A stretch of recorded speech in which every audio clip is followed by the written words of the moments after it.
Bones,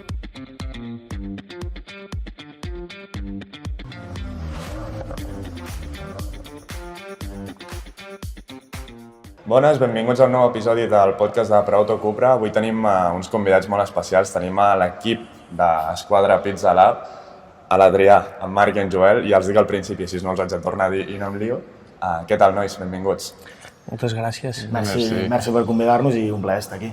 El plaer és nostre i a més a mi em fa il·lusió perquè sí que hi ha molts restaurants, hem portat altres restaurants i cuiners que també fan les coses molt top, però vosaltres en concret m'agrada molt perquè no només feu pizzas, que al final és amb el que esteu especialitzats, sinó que feu moltes coses i en molts camps diferents i jo crec que serà una entrevista guai perquè podrem parlar de molts camps diferents, no només de les pizzas, així que jo encantat que estigueu aquí. Igualment, som-hi. Mirant la informació de vosaltres per venir informat, he vist que neix el 2020, no?, a Esquadra. Jo el primer que penso és pandèmia, no?, 2020. Sí, correcte. Nosaltres naixem en plena pandèmia.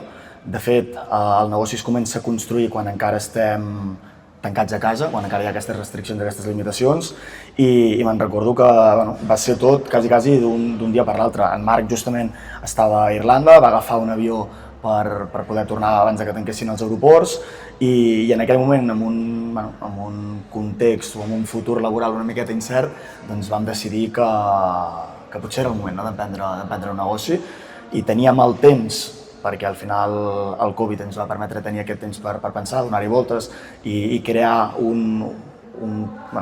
aquest negoci que a dia d'avui, 5 anys després, segueix funcionant. Clar, però jo penso, o sigui, al moment de la pandèmia hi va haver molts restaurants que van haver de tancar perquè situació excepcional i tal, i vosaltres vau fer com el pensament invers. En el moment que és més difícil potser fer un restaurant, nosaltres comencem aquest negoci. Sí, de fet, nosaltres sempre diem, no? Sempre diem que quan tothom estava tancat, l'única manera que tenia la gent de provar alguna cosa nova era amb el delivery i el takeaway, i ara d'aquí vam enfocar el negoci. Bé, entenc que vosaltres, sobretot, el més important, o sigui, el volum de negoci més gran és el delivery. Bé, el local tampoc no és molt gran, no? Veient-lo... Nosaltres som un negoci takeaway i delivery. Vale. Som takeaway i delivery, ja vam néixer així, com deia en Marc, al final les restriccions, les limitacions, la gent no podia sortir fora, tenia una limitació d'horari, no podia haver-hi aforaments a dintre dels locals, llavors ja vam construir el negoci en base a les restriccions que la pandèmia ens donava perquè en el primer moment que obríssim, que donessin una miqueta més de llibertat, ens poguéssim engegar, no? I la veritat és que va ser així. Quan nosaltres engegam el novembre del 2020, la meitat o la majoria de restaurants estaven tancats. Estaven tancats o van fer aquesta petita evolució o aquest petit pivoteig cap al takeaway delivery, que és la nostra essència i és com hem nascut des de l'inici. Adrià, anem a la particularitat perquè restaurants de pizzas, n'hi ha molts, inclús hi ha cadenes que suposo que és difícil competir amb cadenes que es coneixen a tot el món i que tenen molt de nom, tot i que a vegades la qualitat no sigui la millor. El vostre disseny revolucionari, que vist que ho dieu així, és fer-les quadrades, que no és el més típic. Sí. És una de les característiques de la nostra pizzeria, que al final, com ha dit en Joel, es centra en el takeaway i el delivery, sempre t'arribarà amb la caixa. Per tant, una de les coses, quan nosaltres vam fer un estudi de mercat, dèiem si al final sempre arribarà a la caixa, per què la pizza ha de ser rodona? No hi trobàvem cap sentit i vam dir, per tant, hi ha un punt de diferenciació, ja serà fer la pizza quadrada. I tothom que li arribi una caixa de pizza esquadra, l'obrirà i serà tot pizza. Per tant, aquí ja vam veure un fil on tirar. Jo tinc una pregunta. Pels italians això és un sacrilegi? O sigui, si ve un italià a Girona i veu les pizzas quadrades, és un sacrilegi? Jo dic perquè no he estat a Itàlia i no he menjat pizza a Itàlia, o ja és una cosa que els hi sembla bé, als italians? Al final els italians, ells tenen la seva manera d'entendre el producte, ells són els creadors de la pizza més pura i tot el que sigui sortir una miqueta del que és la napoletana, la massa napoletana, doncs pot semblar una miqueta això, com dius tu, un sacrilegi, però nosaltres tenim clients italians, clients que venen, clients que repeteixen, que estan contents, llavors al final no estem fent res, perquè tot el que és el procés de producció del producte, t'asseguro que seguim al 100% les pautes com es poden seguir ells. Nosaltres estem formats amb Jesús Marquina, que és 5 vegades campió del món. O sigui, 5 vegades campió del món, un pizzer espanyol, no és un italià.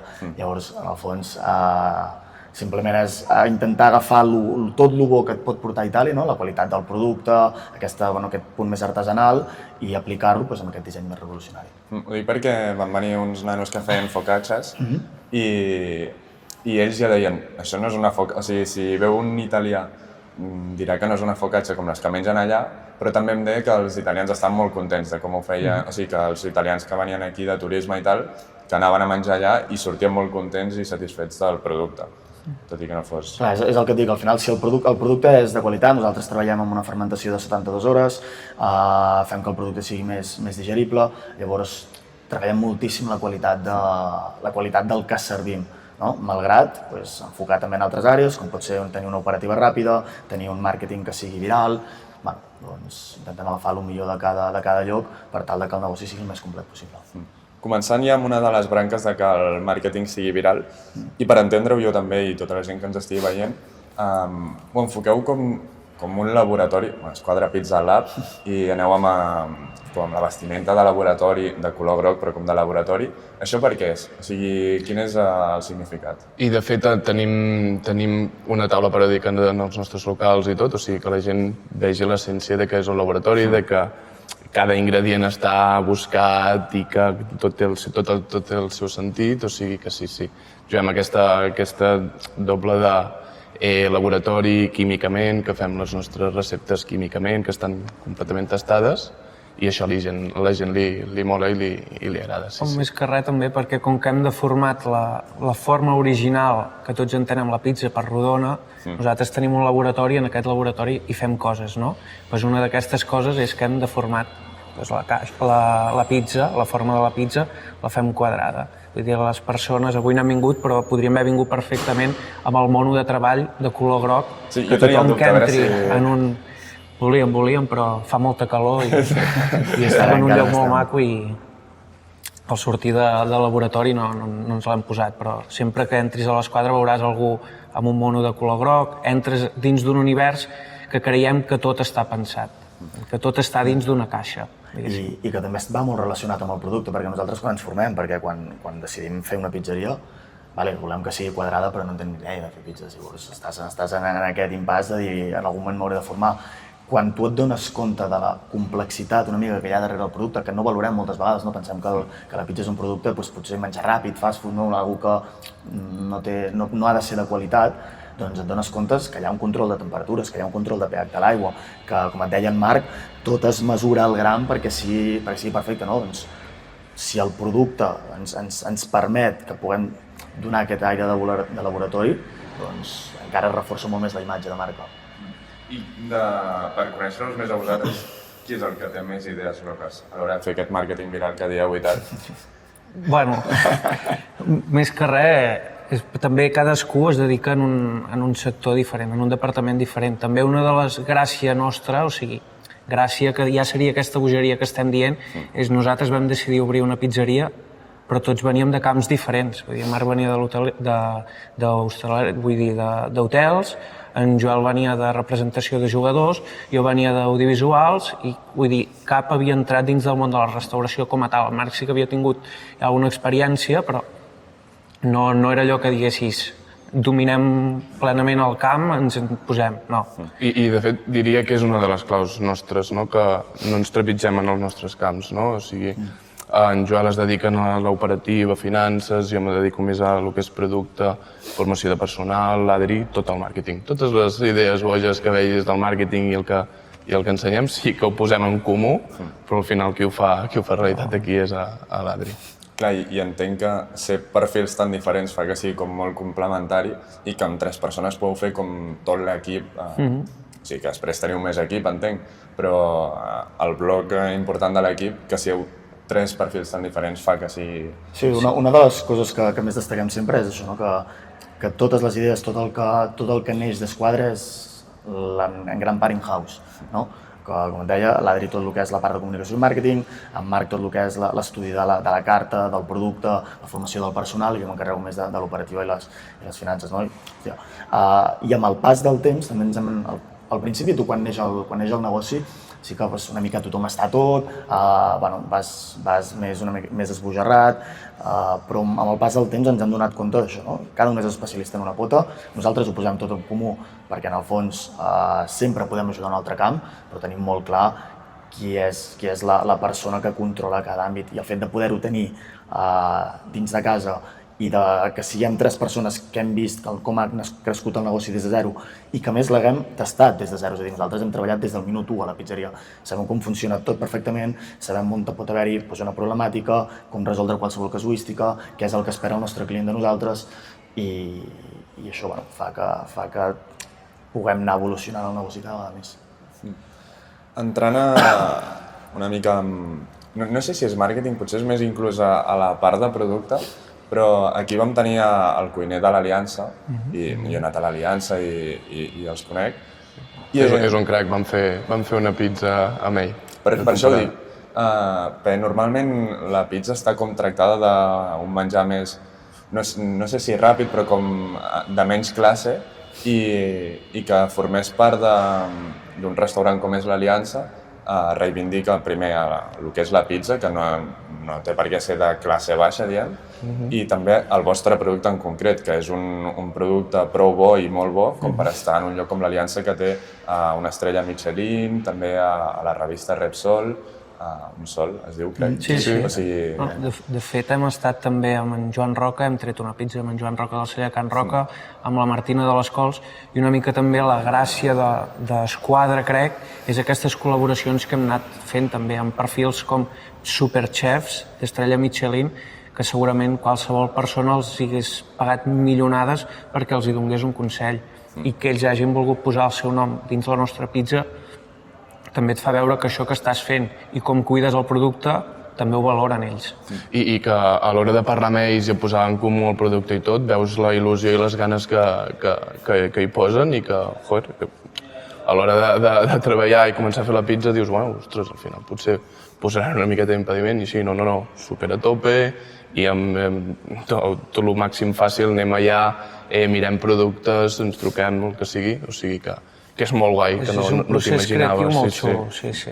I a l'hora de treballar amb cuiners d'aquesta alçada, el producte canvia una mica per fer-lo més d'alt standing o el producte és el mateix però buscant amb altres ingredients i tal? Quan comencem a treballar amb gent així, el que fem primer de tot és escoltar. I aprendre, no? Escoltar i aprendre, sí. Nosaltres tenim un producte molt i molt bo, de primeríssima qualitat, però a l'hora de posar tòpings i de més ingredients i de que potser s'assemblin a la seva cuina en una persona que té una estrella o 2 estrelles Michelin, el primer que s'ha de fer és escoltar i aprendre.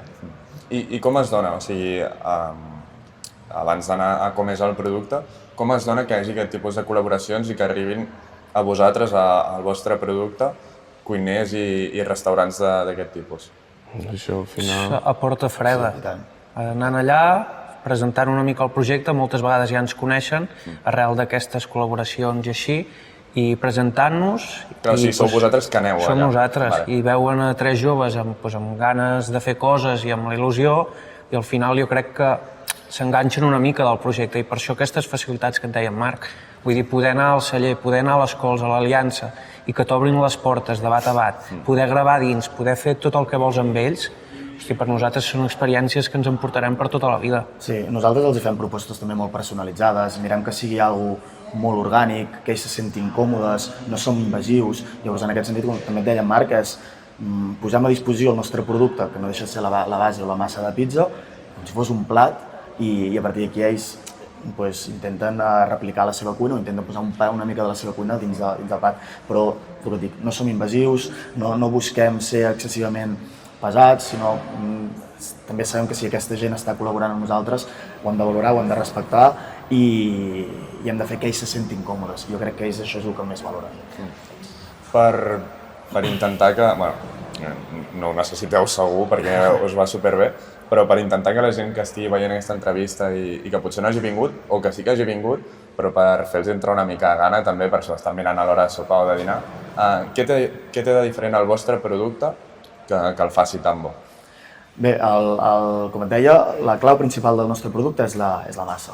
La massa nosaltres treballem amb aquesta recepta amb fermentació de 72 hores, que fa que sigui més digerible, que no et dona aquesta sensació de tenir set a la nit o de sentir-te pesat, que vas a dormir malament. Doncs, a nivell qualitatiu o a nivell d'hàbits saludables, és un producte que encaixa molt amb aquestes noves tendències.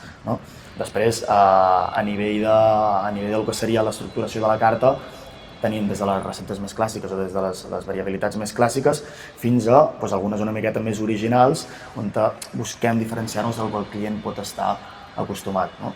I en el fons és això, però no perdem la identitat del que és una pizzeria. O no perdem la identitat del que la gent pot estar acostumada. Mirem que el producte sigui el millor possible a nivells de qualitat, mirem que la gent s'enganxi en termes de comunicació, que ens segueixi per xarxes, que siguin consumidors no només del producte sinó del que fem, i a partir d'aquí, quan treballem en els locals, que l'operativa sigui el més ràpid possible, que el client no s'hagi d'esperar, que el client sempre, el producte estigui totalment estandarditzat. Doncs, si som capaços de controlar aquests 3 inputs, al final jo crec que el client ho valora i per això repeteix. Us vull fer mullar, perquè quan ve gent per exemple, quan van venir els de les focacces, els vaig fer mullar-se amb el mateix, i m'agradaria que em diguéssiu per vosaltres quina és la vostra pizza preferida, o sigui, quan mengeu allà, que entenc que deu passar sovint, és on treballeu, quina és la que us agafeu, a no ser que la tingueu cansada en aquell moment, però quina és la vostra preferida de la carta? Jo soc molt de carbonara. Abans de tenir la pizzeria no m'agradava gaire i des que vam obrir la pizzeria soc superfan de la carbonara. Sí. Estic d'acord. L'únic que jo soc un pèl més picantet i tenim un pepperoni molt bo, una ciambella italiana, picanteta, i jo te diria que és la nostra infermiana, que de fet sobreporta el nom del nostre grup d'amics, que nosaltres ens vam conèixer en el col·le amb un altre grup d'amics, i nosaltres 3 vam fer la pizzeria i de fet també és molt romàntic per mi aquesta pizza. Has de dir una tercera diferent perquè a ell li agradava la mateixa però ha anat a buscar una segona per fer promoció de la segona. Jo sense haver parlat amb ells t'hagués dit les dues. La carbonara i la fermiana per mi són les que més m'agraden. El client t'haig de dir que la que més valora i la que més surt és la trufada. Sense cap tipus de dubte és la més venuda, és la best-seller de la nostra carta. Anem a la branca del màrqueting, que inclús la gent que no ha menjat a Esquadra, jo crec que a Girona us coneix tothom. Si no és per la social run que aneu a córrer amb la gent, és per al podcast, si no per la gent amb la que heu treballat. I jo vull anar amb la gent que heu treballat. He vist vídeos a Manroca, que ja l'heu mencionat, a Gerard Romero, Ángela Mármol, Clàudia Pina. Com us arriba aquesta idea de treballar amb gent que no té res a veure amb la cuina, en el cas dels 3 últims que he dit, i com s'aconsegueix? Jo crec que és intentar anar tocant diferents pals, no? Per exemple, el que dèiem abans, toquem el punt gourmet, ens anem a buscar alguns xefs d'estrella Michelin. Busquem algun moment, perquè al final no ens enganyem, la pizza sol consumir molt els divendres o els típics dies de partit, no? Doncs anem a buscar algú que estigui posat en aquest ninxo, diguem. Doncs anem a buscar en Gerard Romero, que és l'streamer que hi ha ara mateix, que està a la cresta de l'ola. Anem a buscar la Clàudia Pina, que està despuntant molt amb el Barça de futbol. Pau Víctor estava al Girona, l'acabava de fitxar al Barça, va fer una pretemporada perfecta, anem a buscar Pau Víctor. Vull dir, una mica és això el que et dic, buscar una mica aquests ninxos i anar entrant a diferents públics objectius que al final acabes coneguent-te per tot el teu...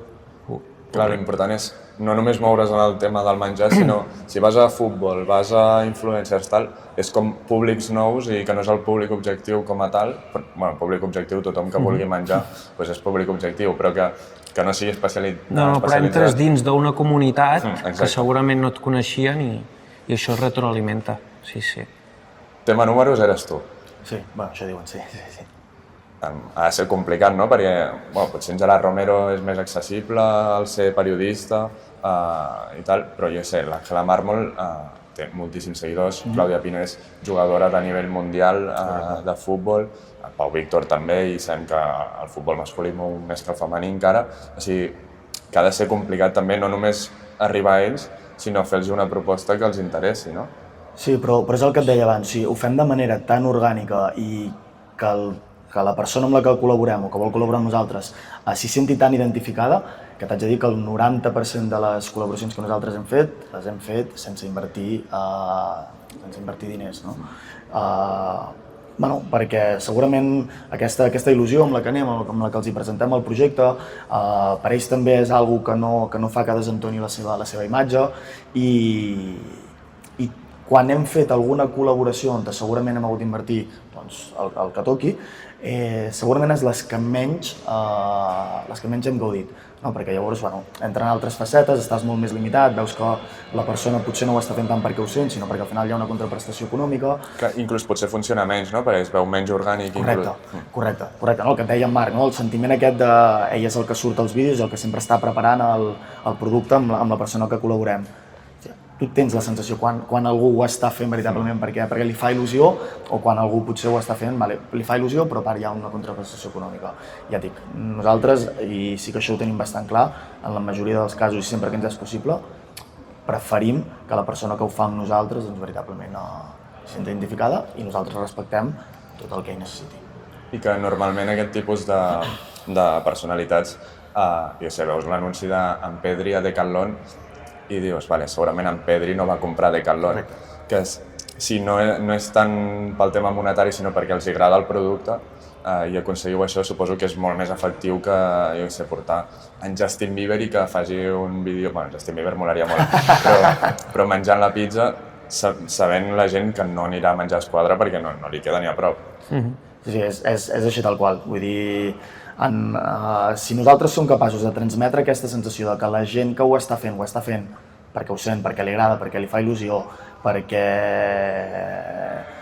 moltes vegades, és el que diem, la pizza és un producte que agrada a tothom o que agrada al 99% de la gent.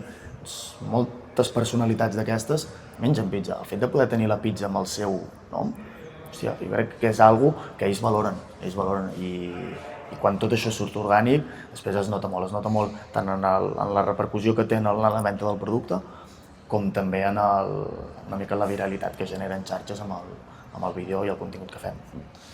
Marc, t'ho pregunto a tu, perquè si li pregunto a l'Adrià, ell suposo que devia ser el primer que li devia tenir la bombeta aquesta que encenia, però teniu la frase de no és un virus, és viral. I jo vull saber en quin moment us doneu compte que és molt important fer el que feu, que és fer vídeos a xarxes superxulos, intentar fer una creació de contingut bona i ben feta de veritat perquè no és només fer pizzas, el vostre negoci. Sí, exacte. O sigui, és per exemple amb el que fem amb el Social Run. Jo crec que al final pràcticament en el Social Run ni es parla de pizza, simplement és un minut o 2 minuts que es centren les pizzas, però que intentem fer és generar comunitat arrel d'això i que sigui qualsevol cosa que fem, generar comunitat. No necessàriament sempre s'ha de parlar de pizzas i intentar extreure de tot el que fem. Per exemple, si ara aquest cap de setmana ens anem ja a un festival amb la Food Truck, doncs intentar treure el màxim possible d'aquí, que tenim un dinar, un catering, vídeos, fotos, el que faci falta. I això és el maco, que també, el que deia en Joan, que després la gent també acompanya i li agrada sortir als vídeos, veus la gent que ja, si l'Adri treu la càmera, hòstia, jo vull sortir, perquè volen sortir amb nosaltres, llavors jo crec que això també és el que fa que fem una comunitat i no una pizzeria, no unes simples xarxes socials d'una pizzeria, sinó una comunitat del negoci. I a més, si són vídeos que creen molt l'atenció, segurament el que diré jo no és el millor, potser si no tinc ni idea, però a mi m'ha fet molta gràcia un que estàveu a la platja fent, no sé com es diu l'esport aquest que et pilles del barco amb una corda i... no sé com es diu. Com un surf aquàtic d'aquests.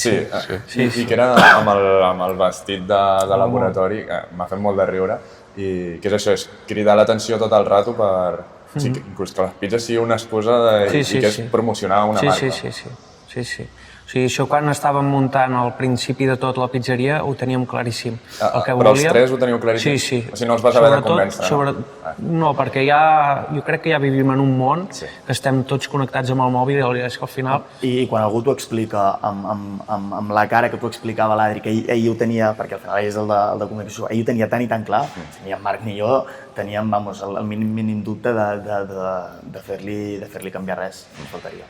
És que ara mateix vivim en una societat que si no estàs a les xarxes socials, si no estàs a l'última, desapareixes per un moment. Ja la gent s'ha oblidat de tu. I a la que t'apalanques una mica, t'avancen per la dreta i no t'avisen. Vull dir, per això que al final la gràcia una mica és ser constants i anar fent coses, sempre. Quin és el vídeo que ha tingut més repercussió, que ha funcionat millor? O sigui, la idea més loca. Home, que ha funcionat més, jo et diria, la col·laboració que vam fer amb en Joan Roca, crec que allò té més de 200.000 visualitzacions orgàniques, sense nosaltres posar peit.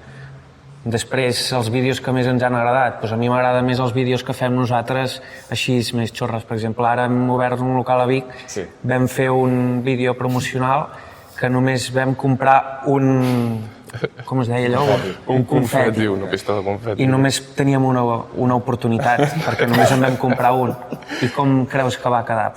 Òbviament, l'oportunitat la vam fallar. Clar, però jo he vist el vídeo que el tiràveu amb les mans. Sí, al final acabem tirant-lo amb les mans. Efectivament. Per tant, allò estàs gravant-ho mitja hora, una hora, i t'ho passes molt bé. Crec que al final també és el que a la gent li agrada també de nosaltres, que és molt espontani. No, el que diu, una sola pistola de confeti, es podien fer 3 o 4, el que vulguis, però amb una feia més gràcia i que tot sortís més espontani. Sí, és lo xulo. I que quan més humà és l'influencer, el creador de contingut, el que sigui, quan més humà és, més empatitzes. I més humà que equivocar-se si només tens una pistola de confeti. Sí. No, equivocar-te i a sobre ensenyar-ho. És a dir, nosaltres no tenim cap mena de vergonya en ensenyar tot el que fem, si ens equivoquem, si no, també aquesta ironia o aquesta felicitat de, escolta, que ens equivoquem, que som humans, que a vegades són coses que ens passen a tothom i t'hi sents identificat. Doncs això a la gent li agrada veure per xarxes, que no tot sigui tan perfecte, no? I que és la part divertida també de nosaltres, no? Fem la pizzeria, al final és moltes hores de feina, és estar a la pizzeria, el proveïdor, milers de coses cada dia, i llavors això també se'ns ho fa mentre treballem, que al final també sortirà a les xarxes i tot, i que serà una cosa important, de mentre també ens ho passem bé. Sí. Anant al Social Run Club, es diu, que ho hem passat una mica per sobre alguna vegada i també perquè es parli això. Correu els 3 allà o només ho organitzeu? Jo encara no n'he corregut cap, però perquè a mi no m'agrada el running. Això l'Adri és el que més... Jo sí, ara tinc aquí el meu company que em vol treure el dorsal perquè s'està entrenant molt, però sí, intentem els dos sempre ser-hi. L'únic que també per logística a vegades ell ha de fer una mica de tema logístic, però sí, intentem ser-hi sempre. De fet, jo arrel del Social Run jo m'he posat a córrer una miqueta més a tope, sí. Per la gent que no ho conegui, que jo sabia el que era, però no sabia ben bé com era, i ahir vaig parlar amb una amiga perquè m'expliqués com és per i és anar a córrer... Al final nosaltres ho venem una mica que és com un after work, o sigui, tot va néixer que nosaltres amb la colla d'amics, ara ja tenim 30 anys i ens costava molt trobar-nos, no? Perquè cadascú té les seves obligacions. I al final vam dir, hosti, doncs marquem com a mínim un dia al mes que ens trobem, fem esport i després fem una pizza i una cervesa. Això va començar farà un any, ha començat a superar totes les expectatives i hem arribat a ser més de 120 persones en un bar fent una pizza, una cervesa i sortint a córrer per Girona. S'ha de dir que a nosaltres ens omple molt això també pel que comentàvem abans, crear aquestes experiències i que la gent se sent partícip d'esquadra. I la part de Social Run és perquè aneu a un ritme que no és per guanyar una cursa i és per anar xerrant mentre correu i... Qui vol entrenar se'n va al gimnàs o surt a córrer abans o surt a córrer un altre dia. Allò està marcat per fer 6 quilòmetres, a 6 al quilòmetre, que podríem dir que és bastant apte per tothom. Anem fent parades segons el grup, o sigui, no és allò una cursa que tothom tira i el primer s'emporta un premi, no. Allà anem tots corrent i s'emporta un premi tothom, que és el moment aquest d'estar junts, coneixes molta gent, és molt divertit, la veritat. Divertir-se, jo crec que la clau aquí és, en resum, divertir-se. això t'anava a dir, perquè la típica persona que fa molt d'esport i va a córrer és com superobsessionada també amb les calories, no sé què, i quan m'explicava l'amiga de com era el social run, em deia, no, anem a córrer i després anem a, no sé si em va dir a la primera o platea i tal, i fem una pizza i hi ha aigua i cervesa i diu, bueno, normalment no hi ha aigua, hi ha cervesa. Portem menys aigües que cerveses i tot hem portat més cervesetes, sí. Bueno, també perquè dins del Social Run ha entrat Estrella d'Am, li ha agradat el projecte i és un dels nostres patrocinadors. Igual que amb Cupra també hem fet alguna acció junta amb els Social Runs. Vull dir, també que se t'apropin aquestes marques que són molt grosses i que tu consumeixes, hosti, per nosaltres és un orgull. I o sigui, parla de lo... Bueno, que estàs fent bé les coses, jo entenc, perquè si sortíssim dos a córrer i fos una castanya, entenc que no, que Estrella d'Am no voldria patrocinar el Social Run o... Però també et dic, no hem inventat res, Social Run se n'han fet tota la vida, però sí que és veritat que a Girona no trobàvem un Social Run que et combinés amb això, amb un afterwork d'aquests. Sí, i que si a sobre vosaltres feu les pizzas, vull dir que és perfecte. Negoci rodó ja. Sí. Us oferia l'experiència completa. Tanquem barraca i ja està. Sí. Sí. Ja per haver-ho tocat tot, bueno, si m'he deixat alguna cosa m'ho dieu vosaltres, però per acabar-ho de tocar tot, el podcast també va en la línia d'això, de tocar més públics, d'arribar a més gent i tal. Sí, l'únic que el podcast va ser una cosa que vam fer una acció amb els de l'Hort, com un coworking que hi ha allà al centre de Girona. Sí, que és on fan Montiliving. Exacte, i se'ns van posar en contacte també per aviam si volíem fer alguna cosa i vam fer una sessió d'uns podcasts i de moment ja l'hem deixat. Vale. Ara de moment ens convideu aquí i ja venim a parlar. Ja te deixem a tu fer els podcasts, de moment. Gasteu-lo de parlar davant de la càmera i fer podcast. Exacte, en els altres ens conviden. Que també per sort ens han convidat a bastants llocs i ens agrada molt poder explicar una mica i... Sí. Doncs creieu que m'he deixat alguna cosa? Hi ha alguna cosa que volguéssiu explicar? Hem mencionat també que heu obert a Vic. Correcte. O sigui, podríem haver-ho fet menys orgànic de que fos jo una pregunta, però ho heu tret vosaltres i ha sortit superguai. Doncs, si us sembla bé, per acabar i que no sigui una entrevista superllarga i que no arribin al final, sempre faig una pregunta al final. Avui és 3 preguntes, que és la mateixa pels 3, però que responeu als 3 perquè cadascú pensarà a lo seu. I és de cara al futur, perquè tot el que us he preguntat teniu resposta, és vivències i tot el que feu en el vostre dia a dia. Però vull que us mulleu una mica i dieu on veieu Esquadra Pizza Lab a un termini d'uns 5 anys. O sigui, on estareu, què estareu fent i com estarà el projecte. Començo jo. Jo Esquadra crec que té un potencial enorme, no? per tot això que diem, perquè no és només el producte, sinó que és tot el que engloba la marca. Nosaltres, a part de créixer orgànicament, ara en aquest segon local, estem dins d'un programa o dins d'un accelerador de franquícies, val? I nosaltres veiem Esquadra a tot el món. La gent que s'ha interessat és un projecte que li agrada, sí que és cert que mirem de fer les coses sempre amb molt de seny perquè cuidem molt tot el que fem, però Esquadra d'aquí 5 anys té perfectament el potencial de sortir del territori ja no només català sinó espanyol i poder començar a obrir laboratoris fora de l'estranger. Molt bé.